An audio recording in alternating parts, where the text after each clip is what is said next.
Hey, Jim Cinecropy here inside the FingerLakes1.com studios. In 1946, Jimmy Hawkins was personally chosen by Frank Capra to play Tommy Bailey, the youngest of the Bailey children in It's a Wonderful Life. He was 4.5 years old, and then by the time he was 10, he had appeared in over 40 movies. Now, a new exhibit chronicling his multifaceted career entitled Tommy Bailey and More will officially open at the Seneca Falls It's a Wonderful Life Museum on October 28th of this year at 32 Fall Street downtown. And I'm fortunate enough to have Mr. Hawkins on the phone with us right now, and we're going to talk a little bit about the ties between It's a Wonderful Life and Seneca Falls, and then his amazing career that kind of jump-started with the Frank Capra Holiday Classic that was based here in Seneca Falls, New York. So Jimmy Hawkins, I have him on the line right now. How are you doing, sir? Well, I'm doing real fine now. Thank you for having me on your shows. It's a pleasure. Well, it's an honor for me to be able to talk to you. It's a Wonderful Life is certainly one of my favorite movies, and it's just one of the many film credits, producing credits, acting credits, music credits. It's amazing the amount of people that you've come across in your career in Hollywood and beyond, and do you have fond memories of It's a Wonderful Life, the filming and everybody involved with that? Yes, I do. It's strange. I have some very vivid memories of It's a Wonderful Life. I remember my mom getting me up very early in the morning. It was still dark, and then we took buses and streetcars to Culver City, to the RKO Pathé lot, where we shot all the interiors for It's a Wonderful Life. That was the Stage 14 was the Bailey's home, interior of the home. And I remember getting up and going on the streetcar and buses to the studio, and coming onto the stage. And stages back then had a particular odor to them, and I can only explain it like it was a cookie odor. It was very special, and I look forward to just walking in on that stage and smelling that, and then going over to the Bailey house, and outside they had real snow out there, and of course inside was a beautiful Christmas tree, and people were buzzing around the set doing what they do, and then they took us to wardrobe and makeup. You know, kids didn't have much makeup back then, but then I went to the schoolhouse on the set there, and ready for them to call us and do whatever we do. Isn't it amazing, though, how something like the way it smelled can stick with you after all these years? You can probably vividly recall the way that smelled. Sure, and it was all sound stages wherever I went, and then you know, when I got to be 20-something, that kept fading further and further away, and now you don't smell it at all. It's just something, I don't know, but it was a great memory. I have just wonderful memories of doing the movie, and Frank Capra taking his time talking to me what he wanted me to do in a particular scene. He would squat down and talk to me one-on-one, face-to-face, tell me exactly what he wanted, and ask me if I understood what he was saying. And I told him I did, and we went through all the different scenes, and I guess they were very happy with what they got. Nobody at the time knew that this picture would ever turn out like it did turn out.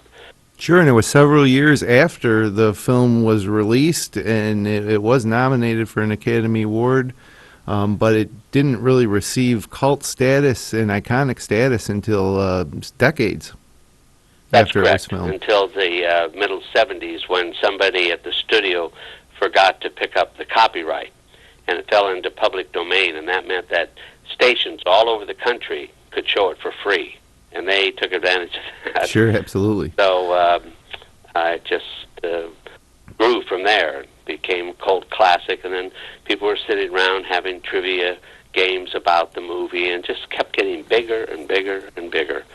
And then, of course, the American Film Institute voted it the most inspirational movie of all time. And it was wonderful that Frank Capra got to see that, because he spent 4 or 5 years in World War II. Then when he got out, he was looking for projects, and he found this one, and he heard the idea, read the 3 scripts that had been written before, and then, of course, the Christmas card that the studio bought in order to base all this on. And what struck him most of all was in the Christmas card.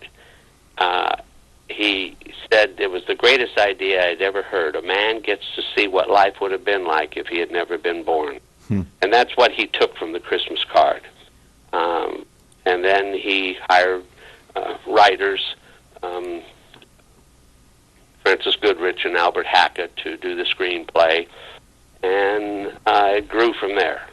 And he brought all those elements of Bedford Falls to the screenplay, but all based on that idea that a man gets to see what life would have been like if he had never been born. That's the only thing in the card that he took.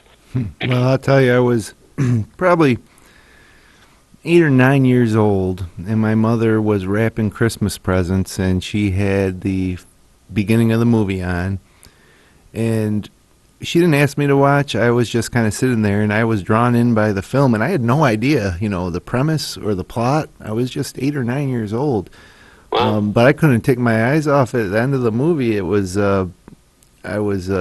became my favorite movie even as a youngster. It was it's inspirational. It resonated with me as a young child here in Seneca Falls, and that was the first of probably 150 times that I've seen the film. So, oh, that's great. Yeah, it really is a very moving picture, and it shows that we're all important.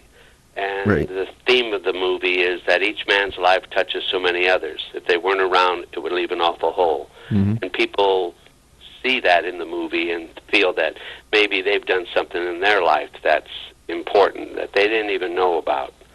You could just smile at somebody at a signal or something, sure. And that person's whole life was changed that day, and you were there to do that. And it's just a great theme and great thing to live by and try to touch lives for the better every day. So now, was your positive experience with that production at such a young age, did that make you fall in love with the industry? For instance, if your first big project like that as a youngster was maybe something that wasn't as enjoyable, or the people involved weren't enjoyable, do you think you still would have gone on to such a... Well, it's funny. I did like 40 movies by the late 40s, and then television came in, and it's interesting because I got a part on one of the first family shows on television called The Ruggles. Mm-hmm. It was on for 3.5 years, and it was one job. I got the part, and 3.5 years later I was still doing it. And that series ended, and I went on an interview to play the part of Annie Oakley's brother, Tag Oakley, in a proposed TV series. And I went there, and I got that job, and that lasted 6 years. So I just always worked. And that role... Then I was at an awkward age, I say, and up came the Donna Reed show, and they were looking for a boyfriend for the daughter, Shelley Fabre, Mary Stone. And I got that. And for the next 8 years, I was doing that show as a semi-regular. And it just happened. I always worked. I just never stopped. So what was not to like? Sure. You get to go and you get to meet these people. I'm on the set over at Columbia doing a movie, and I get a call from my agent that Ozzie Nelson wants to meet me. And I went, wow, this is great. And I went over and met him, and he said, I'd like you to be on our show. Would you like to do it? Yeah, of course. I've always wanted to do the Adventures of Ozzie and Harriet. I grew up with it. So it's just been one thing after another, and, hoping to make these different transitions so that you can be older, and leave all the boyfriends and the high school parts behind you, And then I got a call that the producers and director wanted to meet me on an Elvis movie. I thought, oh, wow. You're meeting all these just absolute world-famous icons in the entertainment industry. Behind the camera, too, Joe Pasternak was just an icon at MGM, making some of their greatest movies they ever made. So you're sitting in a room with him and the director, and they're explaining this part to you to persuade you to do it. And it was just always great, just meeting Ozzie Nelson and Harriet and Ricky and David, going through those years on that show for 4 seasons. Then, while I wasn't doing those, I may be doing the Donna Reed show, or Leave It to Beaver, or a series called Ichabod and Me that the producers of Leave It to Beaver were doing. And it was just great, just going out there and being on a sound stage and enjoying working with people that everybody grew up with. And here I have the opportunity of actually meeting them and working with them. Yeah. And I've just had a wonderful career. Just can never complain. It just was great. Just every moment of it, I enjoyed it. Now, I in preparing for this and learning a little bit about your career, a common theme kept coming up in the early parts when you were still, I guess, considered a child actor, was your mother was on the set all the time. Yeah, all kid actors, their parents were always there. We'd go on an interview, and it's the same kids would be at all the interviews because they were in the same age group and type. And, of course, their mothers were sitting there next to them. And my mom, of course, was there with me. They usually are not allowed on the set. There's a place that they place the mothers, and because they don't want the kids to be distracted and be looking for their mother, they want them to be concentrating on the scene. Right. That's what your mother guardian tries to do, is to tell you that. Now, you've got to listen to them. And acting, I learned, was more reacting. You listen to what they say, and then it sinks in, and then you say your line. You just don't, you see some kid actors, and the person stops talking that they're listening to, and then they just say the words. You don't see anything going through their mind, like we all do when we listen to somebody. There's a little burp right there, and we're thinking, how do I want to answer this? And then you do it, because there's a think pattern to it all. Yep. So I was very fortunate. People seemed to like that I... Well, maybe the fact that you were aware of the way that things were done and was the reason that you kept getting these callbacks early on in your career, because you were easy to work with and you were good at what you did, whereas I can imagine a lot of your peers that were your age may not have been so easy to work with on these big productions. Well, they learn that quickly, the kid was a problem. They're dead. Right. Forget them. They just are a problem. So if you're not a problem, you do well. You can deliver a line correctly and react to what's going on around you. And you're not a problem. You'll keep working. And you have to make those transitions. You've got to keep reinventing yourself. You can't do what I did at 7 or 10 on Annie Oakley at 20, because they go, what is this guy, a little slow or something? He keeps falling back on that cuteness, and It doesn't work now. So you have to be that next person. Sure. You mentioned Elvis, Ozzie and Harriet, all these American movie and TV and music icons, but one of the people that you had a long relationship with was Gene Autry. Can you talk a little bit about how you came to know Gene Autry and your relationship through the years? Yes. Of course, as a kid, we had our local theater, and all the kids go to it on the weekend, see the matinee and the cartoons, news. And then this man comes up on the screen, looks like 60 feet tall, riding this beautiful horse. And immediately I fell for him. I said, boy, if this guy's in control, things are going to be all right. He does things right. He's a very personable guy. Then, of course, I was 10 or so when I first met him. He chose me in a room. It got down to 2 kids, and the head of his studio was there, and 2 or 3 other major players in Flying A Productions owned by Gene Autry. And they came in and talked to both kids and had them in. We didn't have to read lines or do anything, and then they said, okay, thank you, wait outside. And so the other kid had gone in first, and then I went in, and then they said, well, be right out there. And they talked to them. I said, maybe 2 minutes. They came out and said, you're Tag Oakley. Oh, well, there okay. you go. So that was like the really first time I got to see the man, and what's not to like? He liked me. So through the years doing the show, I remember the first Christmas we had done the show, and it was on the air. He was throwing his Christmas party at his studio on Sunset Boulevard.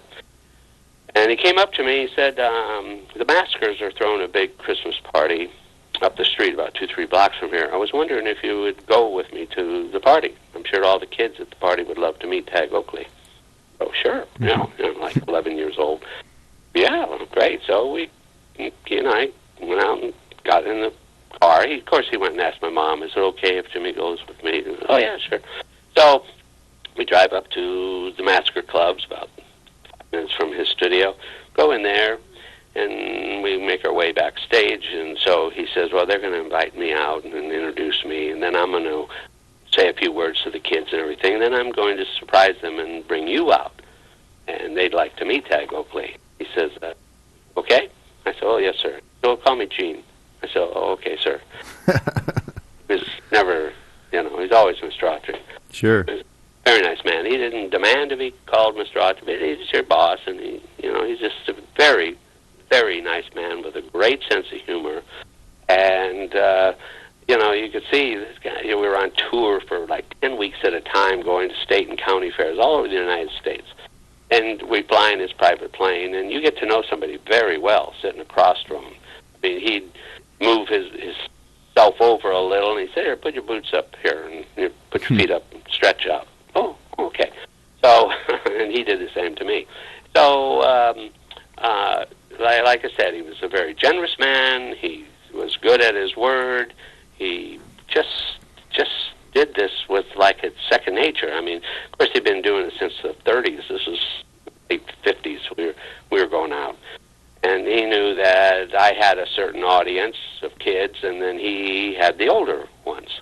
And so that served his purpose to be sure, great partnership. Attraction. And he had rope acts and pole bending acts and line of girls that went out, and he put on a very nice family-oriented show. Did you have to do a lot of training to participate in that show? Well, yeah, I had a horse act. Mm-hmm. And my horse that I used in the series was mine in the later years, and he was trained to do tricks. He'd say yes or no, bow, say his prayers, smile, and then for a finale, we jumped through a hoop of fire. That was very exciting. People, ooh, Sure, yeah. So, but I had known all that. I'd been on the road by myself doing state and county fairs, and then Gail Davis, who played Annie Oakley, and I would go out and do conventions and home shows and, all sorts of stuff. But, Gene Autry would take me with him also. So, but I had this act all down and everything, so initially he wanted me to do an act with a bunch of ponies, it's called Liberty Act. You ever see that at the circus? All these little horses run around in a circle and do sorts of tricks, and they're at liberty. You don't have anything on them that you can control them. You just have to give them cues. So I went out to his ranch in Newhall every day for a month or so before we went, and trained myself with these ponies. It's Liberty Act, but they would jump over the railing and run off into all over the place at Newhall at Melody Ranch, and then you have to round them up and get them back. And so we did the act, but they just weren't ready yet. Maybe it was me, but the horses, just like I said, they kept running away. So he said he came out there to watch me do it, and then he saw that this isn't going anywhere. And so he said, well, how's Pixie? I said, oh, fine. He said, well, I think we'll take Pixie. I think that's a good idea, too. And so I took my horse, and we did my act, and then jumped through the hoop of fire. And it was just a great experience. It was just a good chance to meet the people. We always went to children's hospitals in every town that we ever went to, and did a mini show for them, because a lot of them couldn't come to the show itself, the appearance, where there was the rodeo or the state or county fair that they were holding in their town. So we made sure, and we would go to the Home for the Aged also. Mm-hmm. But it was a wonderful experience. He was a terrific boss, and I stayed with him for years, because he had me sitting in the box next to him at all the Angels games. Do that for 4 or 5 years. And then he moved to Orange County. I said, you lost me. It's too much of a schlep. So, but he was always there for me, or we talked on the phone over the years. It was just a wonderful experience. I just was very blessed to be with so many nice people, like Ozzie and Harriet and David and Rick, like Donna Reed, her show, Leave It to Beaver people. Elvis, of course, was a real gentleman, and took his time and would shoot the breeze with you, after tell you what he did over the weekend after we come back after shooting all week. And I just was very blessed. Just, wow, I thought, this is great. Wow. And, it's just all piled up, and they're capturing all of that. They're nice enough to do that at the It's Wonderful Life Museum in Seneca Falls, and kind of a nice little salute to Tommy Bailey, and that he went on to do more than just It's Wonderful Life, and that's kind of the theme, and they've collected a lot of unique items of mine to show off there, and they did a real good job. I think people, if they're into It's a Wonderful Life and the 50s and 60s type of show, they'll thoroughly enjoy reliving those moments with the museum and this display that they put together. That's a real nice tribute to them. Yeah, I've had a chance to get a sneak preview of the exhibit that opens Wednesday, and it is phenomenal. At first you see little Tommy Bailey up there, and you're like, oh, okay, Jimmy Hawkins, he's Tommy Bailey. But then when you then when you get to go beyond that and see all the amazing photos of these people that you've worked with in the credits, I think we're talking about 500 acting credits, including 80 feature films. I mean, is it possible that you are the most credited actor in Hollywood history? No, kid actor, yes, in the 50s. Mm-hmm. Nobody worked more than I did. We did 176 Ruggles shows, live shows. That was when television was brand new. Everything was live? Live. Yeah. You went on the air. You were there. Charlie Ruggles taught me a lot. That was a great experience, because you kind of have to think on your feet, and, it was improvisation before that was ever a word. Sure. He just said, don't stop. Right. Keep talking, and it'll all come back to you what you're supposed to say from the script. But don't stop and no. It's going out over the air. No, you don't do that. So that was great, and then I kind of always like to do something a little unique, put a button on what my acting career was, or especially the Annie Oakley series. I like to do something that was memorable to me. And so the last time I ever did anything as Tag Oakley with my horse Pixie was I was a marshal in the 1960 Rose Parade, and got the experience of being in the Rose Parade and seeing all the fans and everything. And then that's the last thing I ever did. And then Pixie just was turned out and had a nice life himself. And then I went on and concentrated. Oh? Yep. Hello? Yeah, I'm still here with you. Oh, okay. And so I was very fortunate that way. Right. In looking at the exhibit, another common theme I saw throughout your life was involvement with scouting, Boy Scouts. Yes, how about that? Yeah, that was a big thing. My mom and dad started the scouting in the area where we lived. There weren't any Scout or Cub Scout troops, and they started all that. And then in my career of being a scout, one of the acting parts I did was at 20th Century Fox. They were doing a picture called Mr. Scoutmaster, and I was hired to play a part in that film. And then many, many years later, back in the late 70s, I was producing, and up popped this little kid, Gary Coleman. I thought, God, this kid's a great little kid actor, and I read in the trades and everything that he had deals to do a movie on his hiatus every year for NBC. So I said to myself, what pictures have I done in the past that would be a good theme that we could redo or something? And so Mr. Scoutmaster jumped out at me. And then I studied some stuff, and 1980 was the 50th anniversary of the Cub Scouts. I said, this is perfect. Mm-hmm. That's a good little tool to sell them on. So I had a meeting with the head of movies for NBC and pitched the idea, and they thought it was great. And they said, you get Gary Coleman interested in it, we'll do it.